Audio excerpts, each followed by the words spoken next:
ನನ್ನ ಬಾಣಂತನದ ಸೀರೀಸ್ ಅಂತಾನೆ ಹೇಳ್ಬೋದು. ಬ್ರೇಕ್‌ಫಾಸ್ಟ್‌ಗೆ ಉಪ್ಪಿಟ್ಟನ್ನ ತಿಂತಾ ಇದ್ದೀನಿ. ಸೊ, ನಾನು ಇರುವಂಥ ರೂಮು ಬಾಣಂತನದಲ್ಲಿ ಇಲ್ಲಿ ಹೇಗೆ ಆರ್ಗನೈಸ್ ಮಾಡಿದ್ದೀನಿ ಅಂತ ಶೇರ್ ಮಾಡ್ತಾ ನೀಟಾಗಿ ಆರ್ಗನೈಸ್ ಮಾಡಿಲ್ಲ. ಹೇಗಿತ್ತೋ ಹಾಗೆ ತೋರಿಸ್ತಾ ಇದ್ದೀನಿ.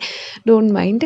ನೀಟಾಗಿ ಆರ್ಗನೈಸ್ ಮಾಡಿ ವೀಡಿಯೋ ಮಾಡಬೇಕು ಅಂತ ಅಷ್ಟು ಪೇಷನ್ಸ್ ಎಲ್ಲ ಇರಲಿಲ್ಲ. ಸೊ, ಹೇಗಿತ್ತೋ ಹಾಗೆ ವೀಡಿಯೋ ಮಾಡ್ಕೊಂಡಿದ್ದೀನಿ ಜಸ್ಟ್ ಮೆಮೊರೀಸ್‌ಗೋಸ್ಕರ. ಮತ್ತು ಈ ಬಾಣಂತನ ಟೈಮಲ್ಲಿ ಆಗುವಂಥ ಪೋಸ್ಟ್ ಪಾರ್ಟಮ್ ಡಿಪ್ರೆಷನ್ ಬಗ್ಗೆ ಇಲ್ಲಿ ಮಾತಾಡಬೇಕು ಅಂದ್ಕೊಂಡಿದ್ದೀನಿ. ಸೊ, ಸಾಕಷ್ಟು ಹೆಣ್ಮಕ್ಳು ಈ ಬಾಣಂತನ ಟೈಮಲ್ಲಿ ಈ ಡಿಪ್ರೆಷನ್‌ಗೆ ಹೋಗೋದು ಸರ್ವೇ ಸಾಮಾನ್ಯ. ನನಗೆ ಡಿಪ್ರೆಷನ್ ಅಂತ ಅನ್ನೋದಕ್ಕಿಂತ ಎಕ್ಸ್ಪೀರಿಯನ್ಸ್ ಆಗಿದೆ ಅಂತಲೇ ಹೇಳ್ಬೋದು. ನನ್ನ ಫಸ್ಟ್ ಬಾಣಂತನದಲ್ಲೂ ಈ ರೀತಿ ಆಗಿದೆ. ಸೆಕೆಂಡ್ ಇವಾಗ್ಲೂ ಎಕ್ಸ್ಪೀರಿಯನ್ಸ್ ಆಗಿದೆ. ಸೊ, ಹೇಗೆ ಅಂತ ಅನ್ನೋದಾದರೆ ನಮಗೆ ಸಿ ಸೆಕ್ಷನ್ ಆಗಿರುತ್ತೆ. ಸಿ ಸೆಕ್ಷನ್ ಪೇನ್ ಇರುತ್ತೆ. ನೈಟ್ ಎಲ್ಲ ಮಗುನ ನೋಡ್ಕೋಬೇಕು. ಮಗು ರಚ್ಚೆ ಹಿಡಿಯುತ್ತೆ, ಅಳ್ತಾ ಇರುತ್ತೆ. ಮಗುನ ಸಂಭಾಳಿಸ್ಬೇಕು. ಈ ಕಡೆ ಸಿ ಸೆಕ್ಷನ್ ಪೇನ್ ಇರುತ್ತೆ.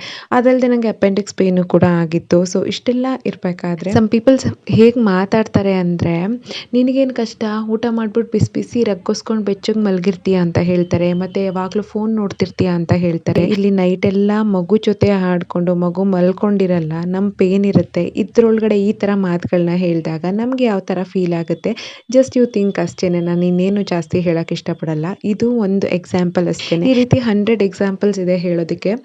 ಸೊ, ನಾನು ಹೇಳೋದೇನೆಂದರೆ, ನಮ್ಮ ಮಗುನ ನಾವು ನೋಡ್ಕೊಳ್ದೇನೆ ಹೇಳೋರು ಬಂದು ನೈಟೆಲ್ಲ ನೋಡ್ಕೊಳ್ತಾರ ಅಂತ ನಾನು ಹೇಳೋದು. ಬಾಣಂತನನ ಒಂದು ರೀತಿ ಕಾಯಿಲೆ ರೀತಿ ನೋಡ್ತಾರೆ ಈ ಜನಗಳು. ಸೊ, ಈ ಒಂದು ಮೈಂಡ್ಸೆಟ್ ನನಗಂತೂ ನಿಜವಾಗ್ಲೂ ಇಷ್ಟ ಆಗಲ್ಲ. ಒಂದೇ ರೂಮಲ್ಲಿ ಕೂಡಾಕ್ದಂಗಿರೋದು. ಸೊ, 24 ಅವರ್ಸ್ ಇದೇ ರೂಮಲ್ಲಿ ಇರಬೇಕು. ಮೇನ್ ಡೋರಿಂದ ಹೊರಗಡೆನೂ ಕಾಲು ಹಾಕುವಾಗಿಲ್ಲ.